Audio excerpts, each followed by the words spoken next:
ဒီချာနာဆိုတာရွေးချယ်လို့ရတယ်ဆိုတာလေဒီလိုဒီအမျိုးအစားတွေလည်းပြရတယ်ဗျာနောက်ပြီးတော့တခါရွေးချယ်ရမှာနားလည်စရာအနေနဲ့တပည့်တော်တို့အများဆုံး focus လုပ်နေတဲ့ purpose of propose your topic ဆိုတဲ့အဆင့်ဟာဒီတို့နားလည်ရမယ် consideration ထဲမှာနံပါတ်5အဆင့်ဆိုတာဒါဒီတို့ထူးထူးခြားခြားတာဒီတို့မှတ်သားရပါတယ်အကြောင်းသားတွေလည်းလေးလေးနက်နက်ဒီဟာကိုစဉ်းစားသိလိုပါတယ်ဗျာဆရာတို့ရှင်းပြသွားတဲ့ဒီတို့ဒီ preliminary consideration to select a topic ဆိုတဲ့ခေါင်းစဉ်မှာပထမဆုံးဒီတို့ဘာကိုစိတ်ဝင်စားသလဲဆိုတဲ့အချက်ကိုဆရာတို့အရင်ပြောသွားပါတယ်ဒါကိုဒီတို့စဉ်းစားတင်ပါတယ်ဒီတို့ကိုယ်တိုင်ဘာကိုစိတ်ဝင်စားသလဲဆိုတဲ့အရာကိုပြောတယ်ဗျာနောက်ပြီးတော့မှအဲ့ဒီကနေဒီတို့ကကိုယ်စိတ်ဝင်စားတဲ့နယ်ပယ်နဲ့ပတ်သက်ပြီးတော့မှရှေ့က scholar တွေဒီခေါင်းစဉ်နဲ့ခုဒီ area မှာကိုယ်စိတ်ဝင်စားတဲ့ area မှာဒီခေါင်းစဉ်နဲ့ရေးထားခဲ့ဘူးတယ်လဲဆိုတာတွေရှာဖို့ဖတ်ဖို့လိုပါတယ်ဗျာအဲ့လိုရှာဖတ်ပြီးရင်ဒီလိုနံပါတ်3အဆင့်မှာတော့ဒီလိုဒီ senior researcher တွေကိုအချင်းချင်းနေပေါ့နော်ဗျာပြီးတော့တက္ကသိုလ်ကစာချဆရာတွေဒီပမောက္ခတွေနဲ့ဆွေးနွေးဖို့ဒီလိုတိုက်တွန်းထားတွေ့ရတယ်နံပါတ်4အဆင့်ကျမှအဲ့ဒါလိုသတ်ဖတ်ခြင်းနေဆွေးနွေးခြင်းကနေရရှိတဲ့အခြေခံပြီးတော့မှနံပါတ်4အဆင့်ကျမှဒီလိုကောင်းစဉ်တစ်ခုကို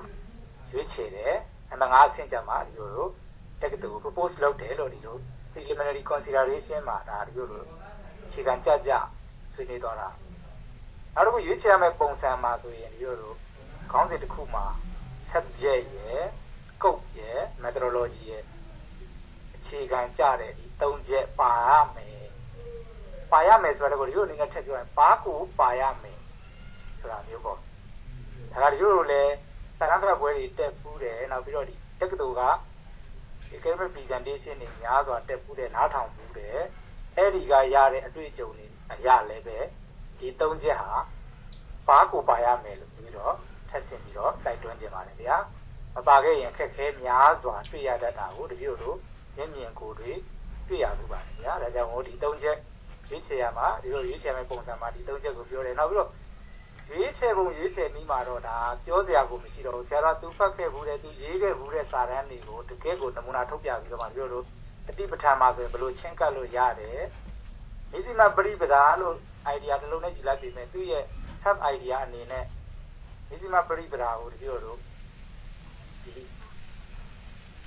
မဂ်ကင်10ပါးနဲ့ခေါင်းစဉ်10မျိုးတောင်ရေးလို့ရတယ်ဆိုတာမျိုးတွေနောက်တစ်ခါပြိဿသမုပ္ပတ်ကို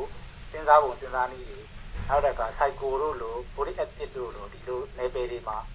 ထက်ဆင့်ပွားပြီးတော့ပေါ့နော် key idea တစ်ခုယူပြီးတော့ဆင့်ပွားပြီးတော့စဉ်းစားပုံစဉ်းစားနည်းဒါဆရာတော်သူလုပ်ခဲ့တဲ့အတွေ့အကြုံနဲ့ဒါဆရာတော်ကသူ့ရဲ့ဒီချက်တန်းနေတဲ့အတွေ့အကြုံတွေဒါရရှိခဲ့တဲ့ knowledge တွေပေါ့ဒါဒီလိုလိုကိုထိထိမိမိကိုကွက်ကွင်းကိုချပြသွားတာသိရတယ်ဗျာဒီလိုမျိုး selecting လုပ်ပြီးတဲ့အခါမှာကျတော့ဒီလိုတကယ်ဒီဘက်မှာဆောင်ရွက်ကြတော့မယ် objective ပိုင်းရောက်လာပြီဆိုတော့ဒီလိုကိုရွေးချယ်ထားတဲ့ခေါင်းစဉ်တွေမှာဆရာတော်ပြောသွားတာကိုရွေးချယ်ထားတဲ့ခေါင်းစဉ်တွေမှာ keyword ကိုအရင်ကြည့်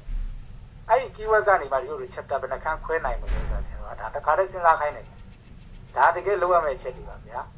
အဲ့တော့အဲ့ဒီကိုရွေးချယ်ထားတဲ့ keyword တွေကနေ chapter ရနိုင်မရနိုင်တခါတည်းစဉ်းစားတယ်ပြီးတော့အဲ့ဒီစကားလုံးတွေကိုအခြေခံပြီးတော့မှပဲဒီစကားလုံးတွေနဲ့ဆက်ဆက်ရ primary source